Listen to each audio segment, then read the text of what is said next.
We got one of my favorite cars here. This is a classic Toyota Corolla Ae86 that's been through a lot of different motors, a lot of different combinations. This is a good customer of mine, Mitch, and it's going through another change. He just upgraded his entire turbo setup.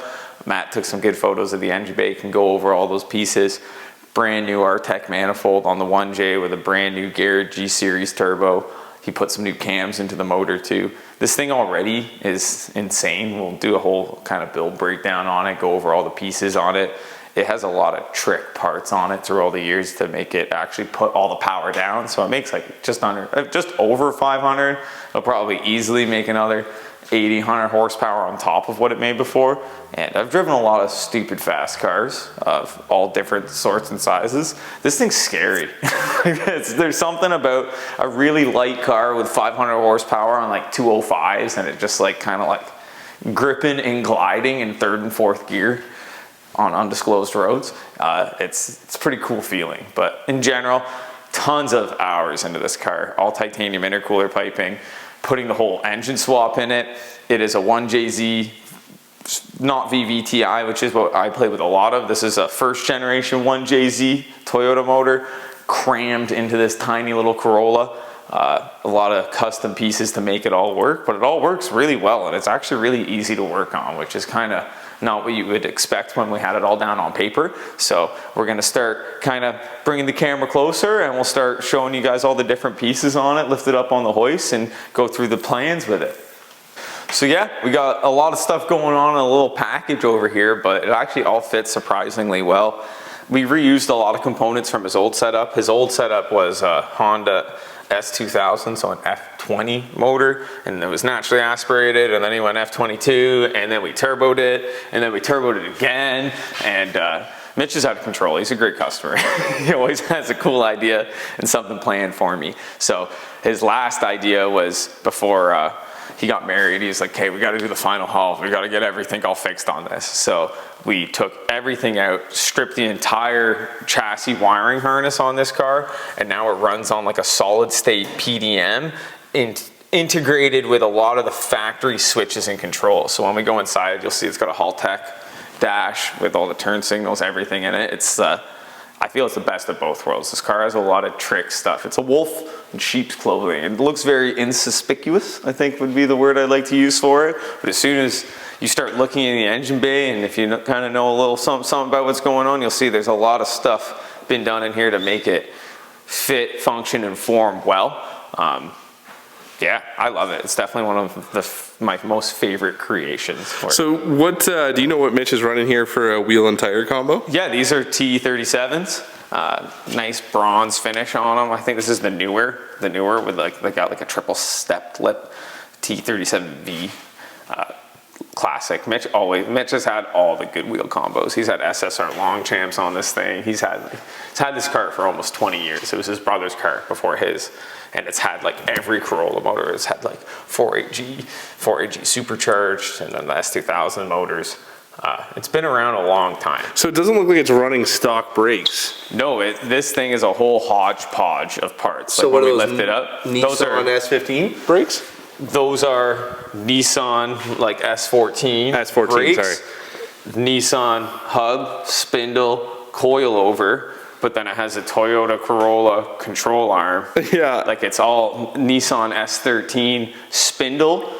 Like it's a spindle. It's easier to show when it's up. I'll go over all those pieces. It makes a lot more sense in the air. But yeah, this thing is a whole mix of everything. Toyota, Nissan. I love the interior. Used to have Mazda brakes on it. I love, that's the Haltech, right? Yeah, that's the Haltech dash. I can turn it on. That's what happens when you party, dude.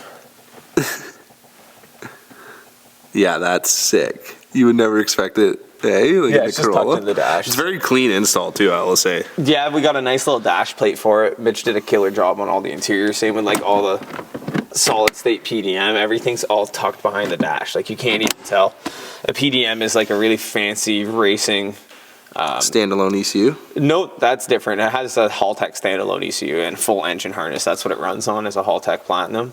But the standalone is pretty much your relay box. So again, all of the factory switches, wipers, everything are now Oh, I off see. the PDM, and Okay. the PDM doesn't have relays. Like, it's a solid state relay, so it's programmable through a laptop. So the whole chassis harness has been reran with that and integrated with a lot of the factory features, because that's a common Corolla thing, is the wiring kind of goes to shit. It just happens with older 80s cars. But yeah, Mitch is keeping this car forever. It's gonna go to his kid or me, I'm assuming, so. It's one of those cars that's gonna last forever. So whenever Mitch does something, he likes to do it the best way that he can. That's why we're changing the fuel cell. I'm gonna borrow you for a sec, Matt. You're gonna lift up on this whale. So yeah, we're just in the trunk here. As Matt said, you could hear those big fuel pumps chugging away. That's because they're mounted underneath the car on the floor, so I'll show you that. This fuel cell's been in there for many moons. So this is a new addition that we're putting in. Radium stuff is crazy. This is a swirl pot. So like a swirl pot is like an extra fuel pump in your system that helps keep pressure constantly all the time. Where this is a very old school fuel cell that probably has some foam that's all falling apart in it. All these lines are very, very old, and it smells like fuel in the car because everything is really old. So this is going to be a lot more concentrated setup with a proper vent on it, and we're going to vent it out the chassis. It's for the kids, man. We're doing it for the kids. He wants to ride his, it's not really baby oriented in the back, but whatever. He'll figure it out. Yeah. Sure, he wants to take his youngin' for a rip. You can see this is one of the solids. This is the main 200 amp relay from the battery. This feeds up directly to the PDM. Then if you sneak around the other side of me, this is the whole new chassis harness. And it's all labeled nice and cleanly. So this is the rear taillight assembly. It all has nice Deutsch connectors on it. So now the harness is all, this is the whole chassis. Yeah. And this is proper. People who know what's going on, this is a proper motorsports connector. Like, this is some of the best quality stuff you can get, and that was the idea of doing stuff. Whenever Mitch and I plan to do stuff, that's the way that we like to do stuff. If we're going to do something, we do it into the best of our abilities, or else it's not worth doing. It's just the way he likes to go, and that's why he's been my customer for so long and suckered me into all these projects, because I don't do these projects for a lot of people. Only other people who are going to be on the same page as me the whole time, which Mitch always is. Unless you have a first gen MR1, then you'd probably MR2, do it, right? yeah, I'm not a big first gen MR2. If you said SW20, I'd be like, let's go. But yeah, we'll lift it up and go over all the footwork on it. These cars aren't perfect. This isn't a perfect car either. There's lots of scratches and dings and stuff. Eventually he'll refreshen it up. I don't think he likes this color anymore. He's had this color for a long time, but I can see there's little dings and dents. But this was his drift car for years. Like, he beat the shit out. He still beats the shit out of it, but he beat it for a long time. Okay, you gonna get her up on the hoist now? Yeah, going on. Right on.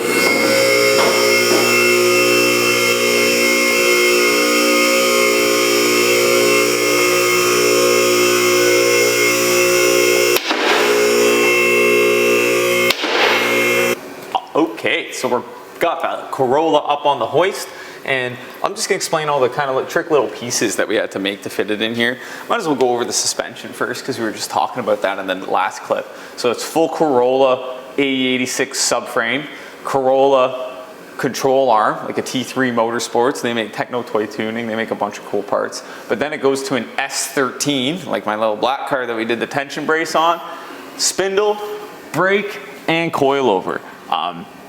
People do that a lot in these cars, and a lot of cars. It just kind of changes the steering geometry a little bit compared to the Corolla stuff. Corollas are always limited by their fenders. You can't really run a crazy amount of caster in it, so you gotta work the steering wheel compared to other cars, but they are definitely a blast to drive and drift around. They are fun cars. I do fully, really much enjoy stock and scary ones like this. So I had to move the whole radiator pretty much into the grill. So this is the radiator that we also had in here before for the S2000 setup. It's got some big fans on it.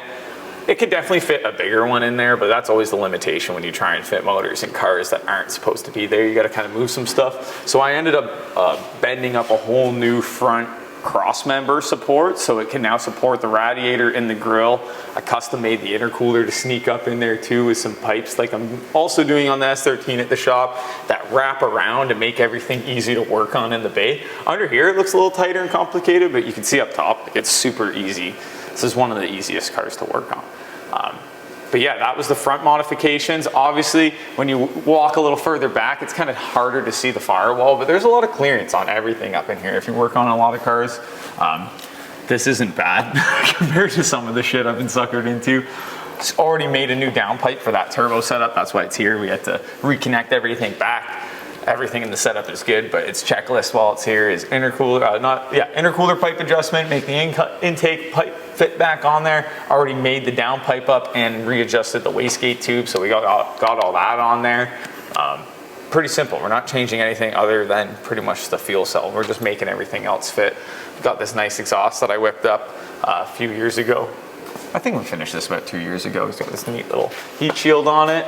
And then we'll move our way to the back. The transmission on it is an R154 transmission with like an OS Geiken triple disc that we set all up in there. I made the whole engine fit in the bay, set everything all up for Mitch, went back to Mitch, he wired it up, got it dyno tuned, everything like that in his garage. This rear end is a Ford Explorer, so a Ford 9-inch rear end that's been cut and shortened to fit in the chassis with all these custom brackets to fit all the factory Toyota Corolla 4-link stuff. That's why Corollas are kind of cool. They run a solid axle setup, and it has a 4-link, so you have a bottom bar, two bottom bars, 2 top bars, and a panhard bar. This has also been converted to true coilover in the rear, so we reinforced the upper strut towers. Has like a big uniball welded in it, and then now these are a true coilover style, whereas traditionally there used to be a spring tucked up in there. So Mitch says he really enjoys it, says it handles really well.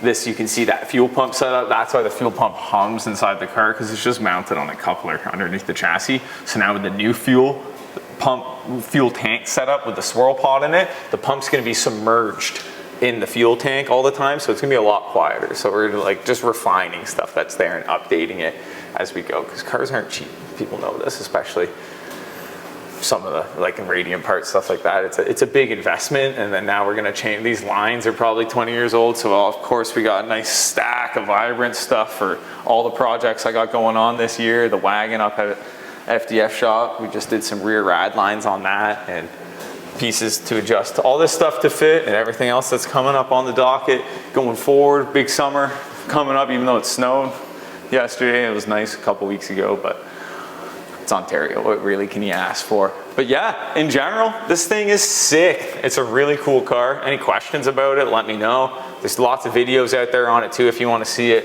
I'm sure I can get some videos to clip in from here of Mitch doing some like nice launches and stuff. He always sends me some good videos of it. I think it's definitely a ripper. So I'm excited to see it with the new turbo. Well, I already have seen it and playing with it. Hear it with the new turbo on it. The new G Series turbo sound insane. I think it's gonna sound like a jet. It already sounded like a jet, but it's gonna sound like a newer jet, a newer Boeing.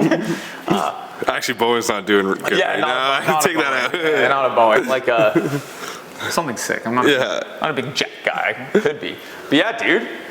Did you do the exhaust on this? Yeah, this is like I did this like, oh man, look how tiny those little welds are. I barely put any heat into this. This is like almost 10 years old, probably. 8 years old. So I'll be like, come look at the transition. So go to that. This is like 8-10 years ago. Lobster tail blast pipe that I did. That was cool at the time, but I think we're changing it now. I think we want to do something back. And then if you come look, this is, I did this like 2 years ago. So things have changed. Even up here, there's a nice one on the V-band, that section there. Things have changed through the time. We'll get better as we go. So yeah, we got the new downpipe in there. You want a little Flex Johnny in there. So we'll pull that out. And that'll be on the episodes of kind of building the stuff for this. This is kind of just a once over, going over all the pieces on it. Again, it's sick. I love Corollas. I've always loved Corollas. You should probably love Corollas too. Oh, I do. I definitely love Corollas. Yeah, I didn't even show you this. So it has a bash. Like I made this whole bash bar that's like tucked in. You can't even see the Yeah. tucked in the side. Like tried to just keep it. It's a really tight package once you start putting everything in there, but also keep in mind for ease of working on it, which up in the engine bay, it's super easy to work on. There's nothing down here that's really in the way that's ever gonna inconvenience anything. The whole front end comes out. So I had this motor in it. When you make a motor fit in something that's not supposed to fit in it, you pull it in and out at least 20 to 30 times. So it's like I can get this motor out in like 25, 30 minutes. me and Mitch knowing all the bolt sizes and all the right extensions, and like, and once you know and you do it enough, same with my E46, it's like, give me an hour and I'll have that thing out of there. No problem. Right on, man. Well, thanks for showing us the car. No problem, dude. My pleasure. I love this car. I think we plan on doing this a bunch. Like I have so many buddies who bring me their cool cars, so it's like might as well do a little build breakdowns, yeah, man. little build breakdowns on them and show off all my buddies' Cool shit. love and labor that they put into it, just like the love and labor I put into the pieces that I do. So it's kind of cool to just show off the things in total, other than me just making a couple tubes here and there, right? We all love tubes. Yeah. We're here for the tubes. I am. Right on, man. Yeah, dude. Yeah, man. So other than that, if you guys like it, comment, like, subscribe. You guys are liking. You gotta subscribe, man. If you want me to keep doing this more, we gotta keep Matt motivated. We gotta keep me motivated to do it. We gotta pump those numbers up. These are some rookie numbers, all right? So I appreciate every single one of you guys. If you want to engage with us too, again, ask questions. I'm always happy to talk and banter with people. All my other buddies also helping out with it. We just want your guys' input so we can just keep making this bigger and better. So again, like, comment, subscribe, and we'll check you on the next one.